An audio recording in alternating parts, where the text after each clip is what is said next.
Hey! Salam alaikum! DZ Intégrateur revient aujourd'hui afin de vous parler de la virtualisation.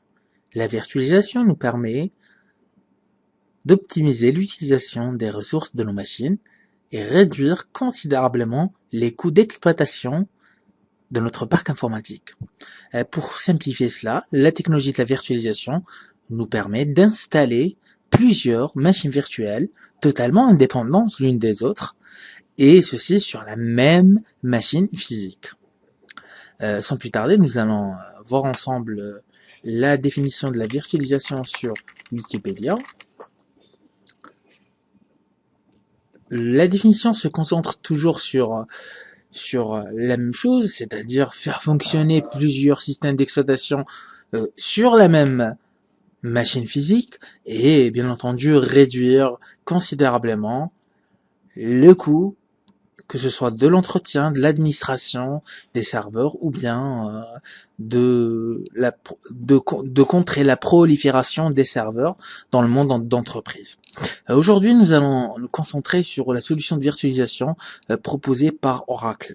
Bien sûr, je vous laisserai le lien plus tard de Wikipédia afin que vous puissiez lire l'historique, le type d'hyperviseur et tout ce qui va avec. Mais aujourd'hui, vraiment, nous allons nous concentrer sur la solution de virtualisation d'Oracle, qui est VirtualBox. Alors, on clique dessus, on va sur le site officiel, qui est www.virtualbox.org. Nous allons télécharger la dernière version qui est sortie le 15 octobre 2013, est très récente, qui est compatible avec Windows 8.1. Alors, on clique sur Download. Nous allons télécharger deux choses aujourd'hui. D'abord, nous allons télécharger le logiciel VirtualBox 4.3 pour Windows Host. Alors, on clique sur x86/AMD64. Alors, ne craignez rien, il y a un seul installable pour les deux plateformes, que ce soit 32 bits ou 64 bits. Vous n'avez qu'à télécharger et installer ce logiciel. Alors, on clique sur x86/AMD64 et on télécharge VirtualBox 4.3. Il pèse 102 mégas. Moi, je l'ai téléchargé au préalable. Alors, vous cliquez sur enregistrer. J'annule le téléchargement puisque je l'ai téléchargé tout à l'heure. Et ensuite, nous allons télécharger l'extension pack pour la version 4.3. On clique sur All Supported Platform.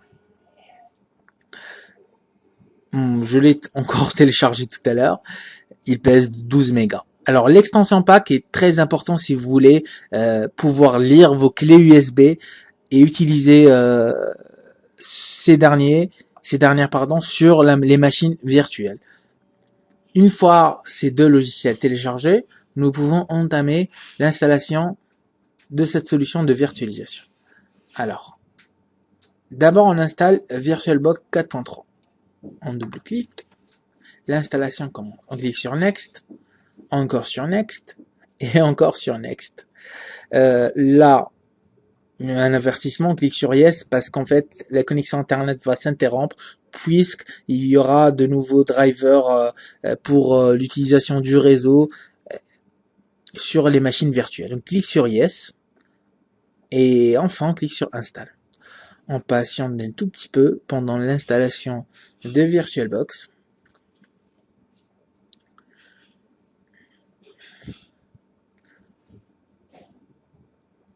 Voilà, l'installation est terminée, on clique sur Finish. Une fois VirtualBox installé, on double-clique sur Extension Pack pour l'installer. Alors, il est déjà installé, mais je le réinstalle. On clique sur J'accepte. On patiente un tout petit peu, et voilà. L'extension pack a été installée avec succès. Ok. Ne faites pas attention aux machines virtuelles déjà présentes parce que j'utilise cette solution de virtualisation depuis 2011. Mais aujourd'hui, nous allons procéder à l'installation de Windows 7 64 bits sur VirtualBox. Alors, on crée une nouvelle machine virtuelle en cliquant sur Nouvelle. On choisit notre système d'exploitation. Pour cet exemple, on laisse Microsoft Windows. On choisit Windows 7. 64 bits. Comme vous le constatez, il y a plusieurs Windows compatibles, que ce soit 2008, 7, 8, 8.1 et Windows 2012 64 bits. Alors on choisit Windows 7 64 bits, on le nomme, on nomme notre machine. Alors moi je vais écrire Windows 7 64 bits. Bien sûr, je peux mettre n'importe quel nom indicatif des intégrateurs ou on laisse Windows 7. Alors on laisse Windows 7 64 bits. On clique sur suivant. Là, on alloue la RAM à la machine virtuelle. Il nous conseille 512, mais soyons fous, on va leur mettre 4 Go. Ouais. 4 Go. Suivant, on crée un disque virtuel. D'accord. Là, il nous demande de choisir le type du disque virtuel. Comme vous le constatez, nous avons le choix entre plusieurs types de disques virtuels. VDI, il est compatible VirtualBox. VMDK, c'est l'extension des disques virtuels de VMware Workstation. VHD, c'est le plus répandu entre les solutions de virtualisation. Donc je choisis VHD. Bien sûr, j'aurais pu laisser VDI ou bien VMDK. C'est juste un choix que je vous conseille. Donc on va cliquer sur VHD. Pourquoi? Vous allez comprendre lors de nos prochaines vidéos pourquoi j'ai choisi VHD. Vous allez comprendre plus tard. Soyez juste attentifs à nos prochaines vidéos. Alors on clique sur VHD et on clique sur suivant. Là, il nous demande est-ce que vous voulez que la taille soit fixe ou dynamique du disque virtuel. Je préfère que ce soit dynamiquement alloué. Pourquoi? Comme ça, au fur et à mesure que notre machine virtuelle évolue, bien sûr, on parle de l'évolution de l'espace de stockage, et ben la taille du disque virtuel augmente au fur et à mesure. Bien sûr, il aura une taille fixe virtuellement, mais réellement, il aura consommé uniquement l'espace qui est nécessaire à l'utilisation de cette machine virtuelle.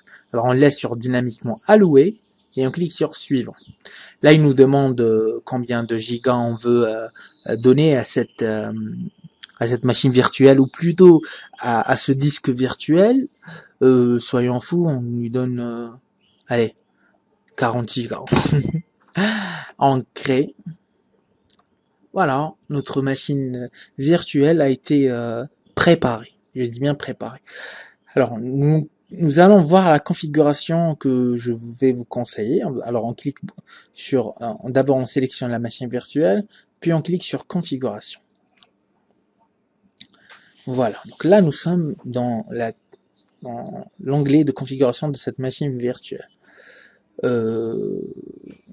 Avancer. On active le presse-papier, comme ça en bidirectionnel, comme ça on peut copier-coller, que ce soit de la machine hôte à la machine guest.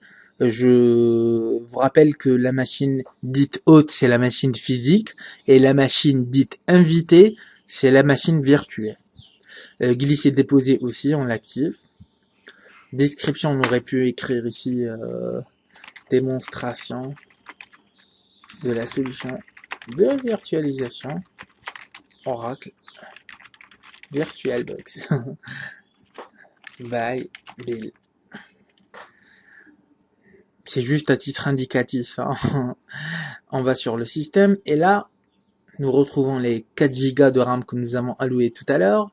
L'ordre d'amorçage, nous n'avons pas besoin de disquette, donc on le décoche. On laisse CD disque dur bien sûr. On laisse par défaut que ce soit le chipset, pointing, etc. Par contre, le processeur, je vais allouer puisque j'ai un processeur multicœur, donc je vais lui allouer au moins deux processeurs. Mais bien sûr, ne dépassez pas ce qui est conseillé à vous. L'accélération, elle est activée, VTX et AMDV. On reviendra plus tard sur ces deux technologies.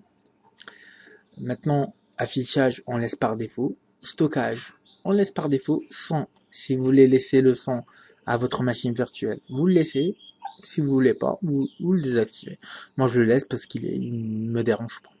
Maintenant, ce qui est très important, c'est le réseau de la machine virtuelle. Sachez, sur la solution VirtualBox, vous avez la possibilité d'activer 4 cartes réseau virtuelles sur la machine virtuelle.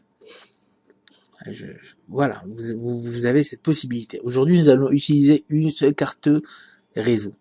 Bien sûr, vous allez comprendre maintenant qu'est-ce que ça veut dire le mot d'accès réseau NAT. NAT, c'est-à-dire, il y aura une adresse, la machine virtuelle aura une adresse IP NATée, c'est-à-dire elle accédera au réseau local de la machine physique, mais à travers un natage entre la machine virtuelle et la machine physique. Par exemple, si la machine physique a l'adresse IP 192.168.1.2, et ben la machine virtuelle aura une autre adresse IP du style 10.0.0.1 ou .2, peu importe, et ben la machine virtuelle pourra accéder au réseau local de la machine physique ainsi qu'à Internet, puisque c'est un réseau naté. On va voir quelles sont les autres options proposées. Il y a le NAT Network, mais ceci, on ne peut pas le choisir. L'accès point, c'est la solution la plus utilisée. Pourquoi? Parce que la machine virtuelle aura accès directement à la carte physique de votre réseau.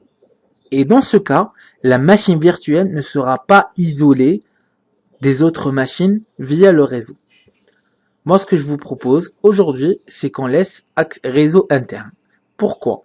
Tout simplement parce qu'en utilisant le réseau interne, cette machine virtuelle pourra communiquer uniquement avec les autres machines virtuelles sur cet ordinateur. Et ceci permet à cet ordinateur de ne pas communiquer avec ma machine physique ou bien les autres machines physiques de mon réseau. Voilà. Pour série, on le laisse désactiver. USB, ma foi, aujourd'hui sur cette vidéo, nous n'allons pas utiliser l'USB, je le décoche. Partage. Partage, c'est important. On va activer le partage. On clique sur montage automatique et on va choisir notre point de montage. Alors moi, j'utilise souvent ce dossier de partage. Donc, ceci me permet d'accéder depuis ma machine virtuelle au dossier présent sur ma machine physique qui est sur le disque dur I dans le dossier VBox, dossier partage. On clique sur OK. Et voilà, nous avons terminé la configuration de notre machine virtuelle. Voilà, là, je reviens sur la deuxième vidéo afin qu'on puisse démarrer l'installation de Windows 7 sur la machine virtuelle que nous venons de préparer. À bientôt.